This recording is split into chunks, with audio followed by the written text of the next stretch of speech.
Del Hijo y del Espíritu Santo. Amén. Queridos hermanos, en su carta a los Gálatas, capítulo 4, 31, San Pablo nos habla de libertad que Cristo nos ha adquirido. Y esta libertad, dice, nos ha adquirido Cristo. ¿Y cómo Cristo nos ha adquirido la libertad? Con su pasión y muerte. Con su pasión y muerte. ¿Para qué Cristo se encarnó? Bien, para librar al hombre, a los hombres, todos los hombres, del pecado, del poder del demonio y de la desgracia por excelencia, que es el infierno eterno. Ese es el fin de la encarnación, y por eso decimos en el credo: por nosotros los hombres se encarnó, descendió a los cielos, por nosotros los hombres, para salvarnos del pecado. ¿Qué es el pecado? El pecado es la más grande tontera que puede hacer un ser humano o un ángel, es separarse de su creador. Y separarse de su creador no es cualquier cosa, tiene sus consecuencias. Todos los seres en el cosmos, todos los seres, animales, vegetales, minerales, obedecen a las leyes que puso Dios. Solo el hombre, los ángeles, teniendo la libertad, pueden hacer otra cosa. Pero esta libertad Dios no las dio para el mal. Por eso el que hace el mal tiene las consecuencias que pagar del mal, y tiene sus consecuencias, ¿sí? Entonces, el hombre, por desgracia, utilizando mal su libertad, desde el inicio pecó, perdió la gracia, perdió la santidad, y fue rechazado del paraíso terrenal, sometido a la muerte, sufrimientos, penas, dolores, y al poder sobre todo del demonio. ¿Qué es lo que da poder al demonio? A los demonios, a Satanás, es el pecado. ¿Y quién puede destruir el pecado? Nadie, solo Dios. Y como Dios va a destruir el pecado, haciéndose hombre. Dios perdona, sí, Dios es misericordioso, sí, pero también es justo. Entonces, a la vez perdona, a la vez exige reparación. Y los hombres no pueden reparar. Entonces, ¿qué pasa? Dios, en su sabiduría, va a encarnarse en su Hijo Jesucristo para libertar al hombre del pecado. Entonces Jesús, ustedes saben, es el Hijo de Dios hecho hombre, igual al Padre y el Espíritu Santo. En su humanidad, siendo uno de nosotros, va a expiar los pecados de los hombres. La humanidad de Cristo es el instrumento de la divinidad para expulsar el pecado, para destruir el pecado. Y Cristo va a dar su vida en la cruz para nosotros, para libertarnos del pecado. Ahora, dije, el pecado es la más grande desgracia que puede caer sobre un hombre. Y bien, Cristo, al dar su vida por nosotros, expió nuestros pecados. Expió nuestros pecados. Y al aplicarnos los frutos de la pasión de Cristo, destruye el pecado, expulsa el pecado de nuestras almas, por el bautismo, por la penitencia y la confesión, y nos hace hijos de Dios. Y por lo tanto, si Cristo expulsa el pecado de nuestras almas con el bautismo primero, y si después del bautismo hemos fallado, pecado, la confesión por los pecados, y bien, al expulsar el pecado de nuestras almas, el demonio ya no tiene poder sobre nosotros. ¿Qué es lo que da poder al demonio? Es el pecado. ¿Y cómo se expulsa el pecado? Con el bautismo, la penitencia, la confesión de los pecados, aplicándonos los méritos de la pasión de Cristo. Y al expulsar el pecado, expulsa el demonio de las almas en pecado mortal y nos reconcilia con Dios. Y al reconciliarnos con Dios, nos abre delante de nosotros otra vez la puerta del cielo, y cierra la del infierno, nos hace hijos de Dios. Y por desgracia, hoy esto está olvidado en gran parte debido a la apostasía de las naciones cristianas.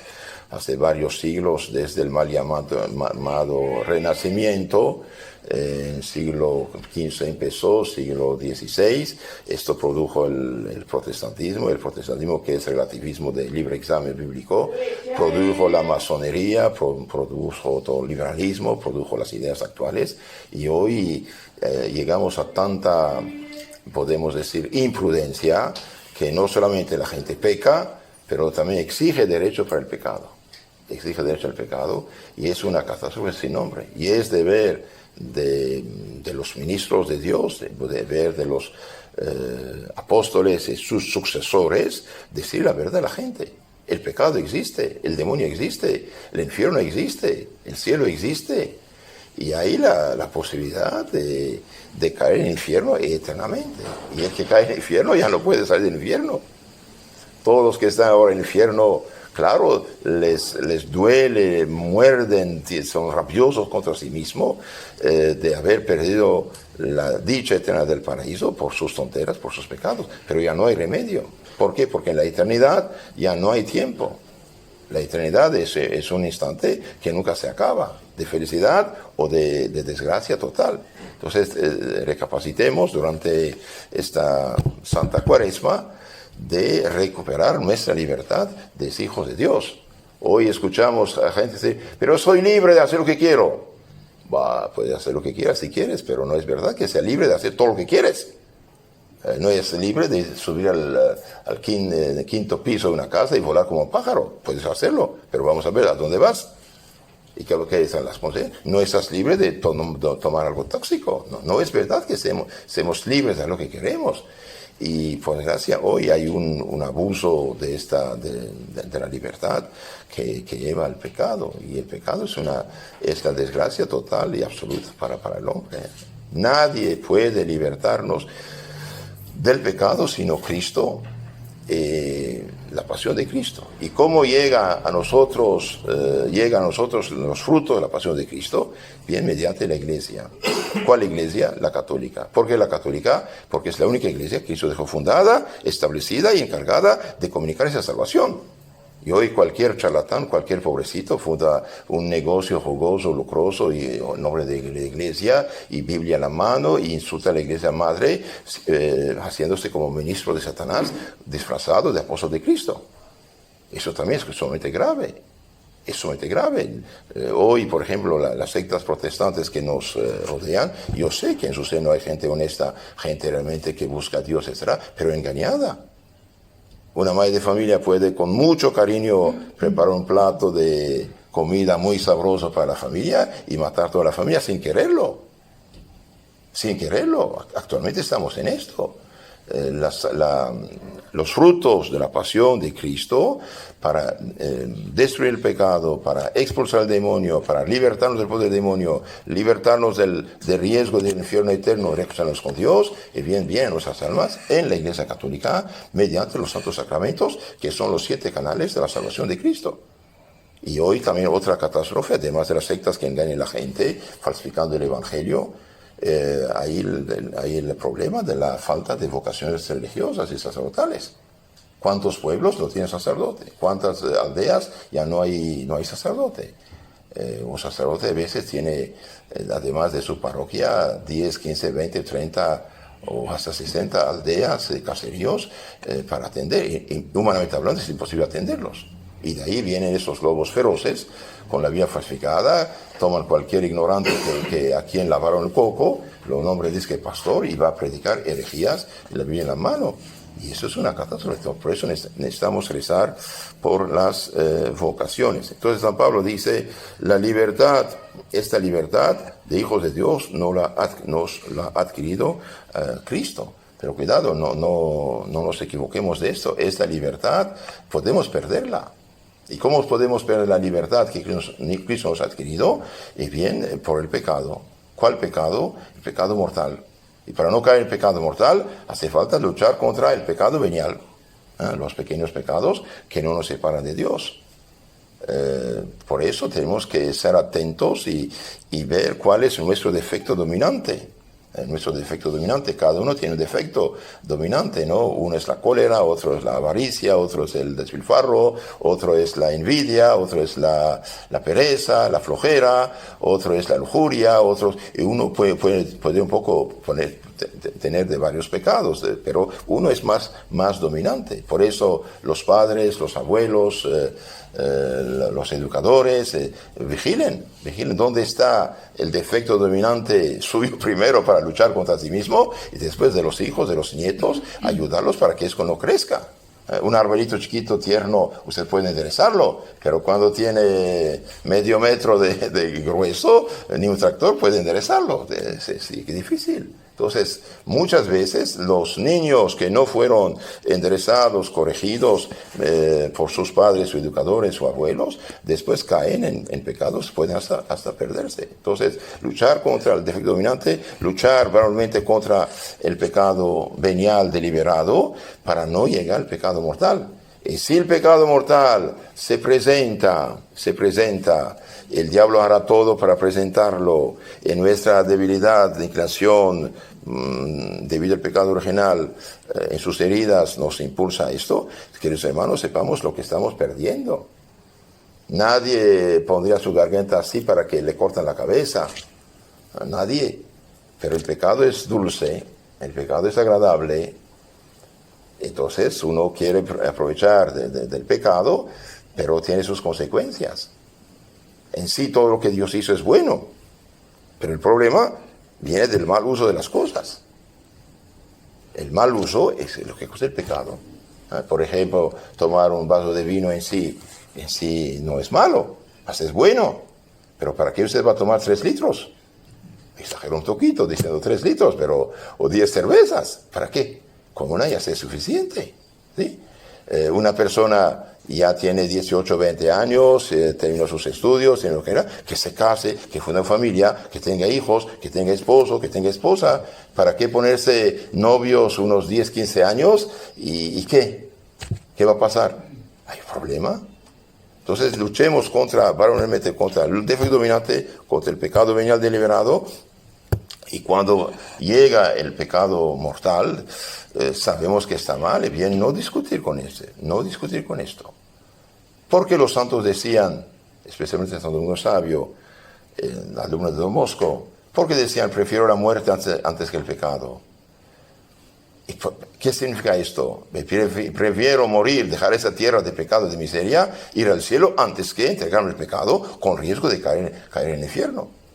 Entonces no olvidemos esto. Un alma tenemos, no tenemos 2 almas. Hay un juicio, aunque se repita el juicio final, pero es el mismo juicio que se repite. El juicio, la muerte no tienen ensayos. Al momento de la muerte, que llamamos separación del alma del cuerpo, bien, uno, si está en gracia se salva, si está en pecado mortal se pierde. No hay ensayo. Y hoy el mundo actual, la sociedad actual, no ayuda. Para nada. ¿Por qué no ayuda? Y porque, por desgracia, además de los apóstatas, además de la gente ingrata que abandonó la fe cristiana hace varios siglos y trabajaron minuciosamente, eficazmente con engaños y mentiras, tenemos los traidores internos de la Iglesia Católica, que llamamos los católicos liberales, que siempre apoyaron, digamos, los que buscaban la descristianización de la sociedad cristiana, paganizarla en sus leyes, sus costumbres, etc. Y estos católicos liberales tenían un solo enemigo, los católicos radicales, los católicos integrales, los católicos que querían quedar católicos. ¿Somos o no somos cristianos? Si somos cristianos, tenemos que tomar el evangelio en serio.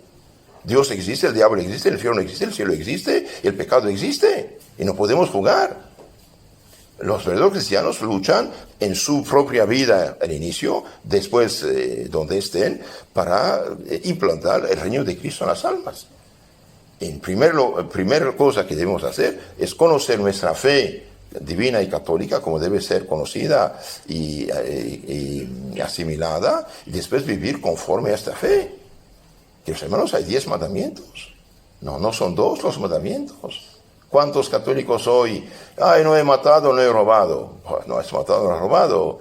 No es fácil ni matar ni robar. ¿Y los demás? ¿Y los demás sacramentos? Perdón, mandamientos. ¿Y los sacramentos? Hay un problema grave. Entonces tenemos que realmente tomar nuestra fe en serio. Tomar nuestra fe en serio y vivir según esta fe. Y aprovechemos de este tiempo de la Cuaresma para hacer la mejor confesión de nuestra vida, para expulsar todo pecado venial, mortal de nuestra alma, y después progresar en santidad y ser un buen ejemplo para los demás. La gente necesita ver cristianos que viven el Evangelio, cristianos llenos de bondad, de caridad, realmente que viven según la norma del Evangelio, y no cristianos un rato al domingo a la misa y después paganos durante toda la semana en su trabajo, en su escuela, donde quiera que estén. Esto no es correcto. Uno es cristiano las 24 horas del día, no solamente un rato el domingo. Entonces, queridos hermanos, aprovechemos. Si hay gente que no hace tiempo no se confiesa, que no comulga, etcétera, el diablo da miedo. El diablo quiere ganar tiempo porque no sabemos ni el día ni la hora. Entonces, presentarse. Nuestro Señor murió en la cruz. ¿Por qué Cristo murió en la cruz? Para salvarnos. ¿Salvarnos de qué? Ya lo dije, del pecado. Y como hoy se destruye el pecado, se expulsa el pecado y se expulsa el demonio del alma mediante el perdón de los pecados. ¿Y de dónde viene el perdón de los pecados? Viene de Cristo mismo. Y no hagan caso a estos ignorantes que tergiversan la Biblia diabólicamente en nombre de Cristo, claro. Claro, Satanás se hace pasar por ángel de luz y ministro de Cristo. Yo me confieso directamente con Dios, no como un hombre pecador como yo. Señores, Cristo dijo otra cosa. Haga el caso del Evangelio. ¿Qué dice el Evangelio el día de la resurrección? Cristo, ¿qué dijo a los apóstoles? Que eran sacerdotes. Reciben el Espíritu Santo. A quienes perdonan sus pecados quedan perdonados. Y a quienes tienen quedan retenidos. Haga caso del Evangelio, Señor. Capítulo 20, 21 de San Juan. ¿Cuántas veces yo escuché pastores protestantes? Solo Dios puede perdonar los pecados. Sí, hijito, solo Dios puede perdonar los pecados, pero Dios dio este poder a los apóstoles. ¿Por qué estás faltando el Evangelio? Reciben el Espíritu Santo a quienes perdonan los pecados quedan perdonados y a quienes tienen quedan detenidos. Capítulo 20, 21, 23 de San Juan. El sacerdote no perdona por autoridad propia, perdona por autoridad de Cristo nuestro Señor, y dichosos los que aprovechan, Queridos hermanos, para los que no saben, yo lo digo por experiencia, porque la gente viene a ver, consultar, y después uno queda asombrado de la ignorancia que hay, por eso digo cosas muy básicas. El sacerdote perdona como lugarteniente de Cristo, con la autoridad y poder de Cristo. Más bien es Cristo que perdona mediante su instrumento. Debido a que Dios, nuestro Creador, nos ha fabricado, sabe cómo estamos hechos, y bien comunica su gracia, su santidad, su Espíritu Santo, mediante los santos sacramentos, que son signos sensibles y eficaces de la salvación, de la gracia, de la santidad. Es Cristo que perdona. Es Cristo que absuelve. Es Cristo que consagra su cuerpo y sangre en la Santa Misa. Es Cristo que unge a los enfermos con los santos óleos. Es Cristo que bendice el matrimonio. Es Cristo que da su Espíritu Santo en la confirmación. Es Cristo que actúa mediante los santos sacramentos. Entonces, el sacramento es signo sagrado instruido por Cristo mismo, con poder divino, para santificarnos, limpiarnos, etc. Entonces, el sacerdote perdona sí, pero como ministro de Cristo. Y por esta razón está sometido a un secreto total y absoluto. Nunca jamás un sacerdote puede decir nada, ningún pecado, ni siquiera venial, de Pedro, Pablo, Juan. Si esto hiciera, sería un pecado mortal de sacrilegio, de quebrantar un sigilo sagrado. Por eso la Iglesia tiene una ley muy, muy grave. El sacerdote que quebranta el sigilo sacramental de la confesión, 1, hace pecado mortal, 2, queda automáticamente ipso facto excomulgado de la Iglesia Católica, y 3, solo el Papa o su delegado puede confesarlo. Entonces, cuando uno se confiesa, no ocultar ningún pecado, es decir, todo, porque si uno no confiesa todos los pecados, ¿qué pasa? Y bien, hace un sacrilegio. Aunque el sacerdote dice, yo te absuelvo, es Dios que perdona, y Dios ve que mientes, entonces Dios dice, yo te condeno. Y ahí el demonio agarra más poder sobre la persona. Entonces, cuando uno se confiesa, debe decir todo lo que tiene en el corazón sin ocultar nada. Si olvido algo sin quererlo y queriendo hacer una buena confesión, queda perdonado. Lo dice en la confesión. Siguiente punto. Pero si uno oculta pecados, esto no vale. Entonces, en resumen, ¿queremos ser libres o queremos ser esclavos? Libres. ¿Y cuál de los pecadores está feliz? Ninguno. Porque pecado y felicidad no pueden coexistir. ¿Por qué la gente es tan triste, tan enojada, tan eléctrica, donde quiera actualmente? Y porque a los ojos humanos, la mayoría de la gente que nos rodea vive en pecado mortal. Entonces, si queremos ser libres, queremos ser hijos de Dios, bien, los que no están bautizados, bautícense cuanto antes. Claro, consultando al sacerdote para formarlos, prepararlos. Y los que están bautizados hace tiempo, no se confiesan, no comulgan, y bien, hagan un buen examen de conciencia sobre los 10 mandamientos de Dios, sobre los mandamientos de la Iglesia, sobre el deber de Estado, con firme propósito de enmendarse, arrepentirse, corregirse, decir todos sus pecados al sacerdote sin ocultar ninguno deliberadamente y hacer la penitencia. Y esto usted, al confesarse, si está en pecado grave, queda libre del pecado, el demonio queda expulsado, usted se hace hijo de Dios y la gracia del Espíritu Santo viene a iluminar, santificar tu alma, te da la gracia, la santidad, te da la caridad, te da el Espíritu Santo y alumna tu fe y tu esperanza y activa las virtudes y los dones del Espíritu Santo. Y tienes la puerta del cielo abierta y la del infierno cerrada. Por eso la Iglesia en esta Cuaresma manda a todos sus hijos, no a los fervorosos devotos, sino a los flojos más bien, y a los tibios, los que están inconscientes del peligro, y bien, por autoridad de Cristo les ordena de confesarse y comulgar en este tiempo de Pascua, de Cuaresma, para tener parte con Cristo nuestro Señor. Y el que comulga, no es cualquier cosa que recibe a Dios mismo. El que come mi cuerpo, bebe mi sangre, tiene la vida eterna, ni más ni menos. Y la comunión, además de aumentar la santidad de nuestra alma, borra los pequeños pecados veniales que uno puede tener, aumenta la gracia y la santidad, la fe, la esperanza, la caridad, y nos preserva de los pecados mortales. Eso también es muy importante saber esto. Por eso una comunión más, una comunión menos en la vida, sí tiene efectos. La comunión es una medicina divina que nos preserva de los pecados mortales y es prenda de salvación eterna y de la gloria y de la resurrección eterna. Entonces, queridos hermanos, tengamos libertad, pero libertad de hijo de Dios y no libertad falsa de esclavos como pretende el mundo relativista actual. Y concluyo diciendo a los jóvenes, también menos jóvenes, también digo a todos, no seamos cobardes.